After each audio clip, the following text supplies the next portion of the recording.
Hi, hello! Isang magandang umaga, tanghali, hapon, gabi sa inyo pong lahat.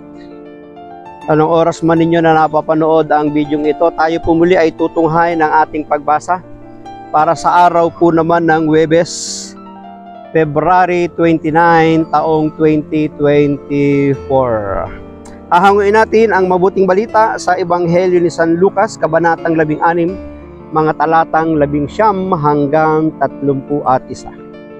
Noong panahong iyo'y sinabi ni Jesus sa mga Pariseo, may isang mayamang nagdaramit ng mamahalin at saganang-sagana sa pagkain.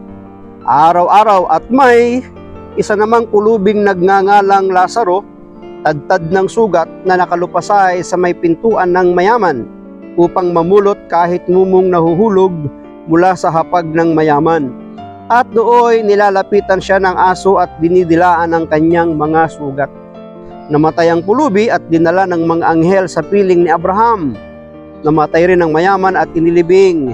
Sa gitna ng kanyang pagdurusa sa Hades, tumingala ang mayaman at kanyang natanaw sa malayo si Abraham. Kapiling ni Lazaro at sumisigaw siya, "Amang Abraham, mahabag po kayo sa akin. Utusan ninyo si Lazaro na isawsaw sa tubig ang dulo ng kanyang daliri at palamigin ang aking dila, sapagkat naghihirap ako sa apoy na ito." Ngunit sinabi sa kanya ni Abraham, "Anak, alalahanin mong nagpasasa ka sa buhay sa ibabaw ng lupa, at si Lazaro'y nagtiis ng kahirapan, ngunit ngayon inaaliw siya rito, samantalang ikaw na may nagdurusa." Sinabi sa kanya ni Abraham, kung ayaw nilang pakinggan ang mga sinulat ni Moises at ng mga propeta, hindi rin nila paniniwalaan kahit ang isang patay na muling nabuhay. Pagpalain po ng Diyos ang pagkabasa ng kanyang mabuting balita. Ang refleksyon o pagsasadiwa ay hahanguin po natin sa Aklat ng Simbahay taong 2024. Sa talinghaga ni Jesus, ang dukhang si Lazaro ay nagkamit ng awa ng Panginoon.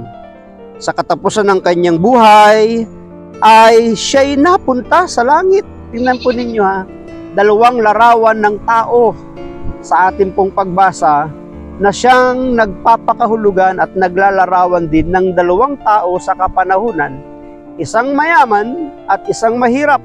Sa katauhan ni Lazaro, na yung mayaman ay hindi pinangalanan sapagkat maaaring ito ay tumutukoy sa pangkalahatang mayaman. Si Lazaro ang siyang nakatanggap ng grasya, biyaya at awa ng Panginoon. At sa ating pagbasa, siya'y inaliw. Saan? Sa bosom of Abraham. Siya'y inaliw ng ating Diyos. Ang mayaman naman ay nagkamit ng hustisya ng Diyos sa kanyang pagpanaw at siya ay napunta sa impyerno. Tingnan po ninyo, sa kanyang pagpapasasa dahil sa kanyang yaman dito sa lupa, nakalimutan niyang tumugon, nakalimutan niyang magkawang gawa, nakalimutan niyang lumingap, nakalimutan niyang umabot ng tulong sa kanyang kapwang nangangailangan. Ang sabi ng ating binasa, nagkamit siya ng hustisya sapagkat siya ay pinarusahan sa impyerno. Ano naman ang kanyang naging kasalanan sa ating pagbasa? Ang kanyang naging kasalanan ay hindi inabutan ng tulong si Lazaro at pinagkaitan ng tulong.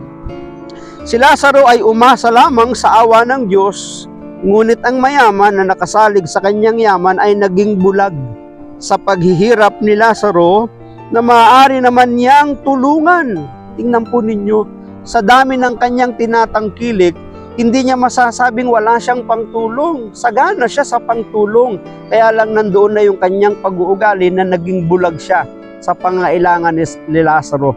Sa atin ding panahon, marami ding mga bulag sa pangailangan ng kanyang kapwa. Nagbubulag-bulagan o talagang ayaw tumulong sapagkat sila ay naging mga makasarili.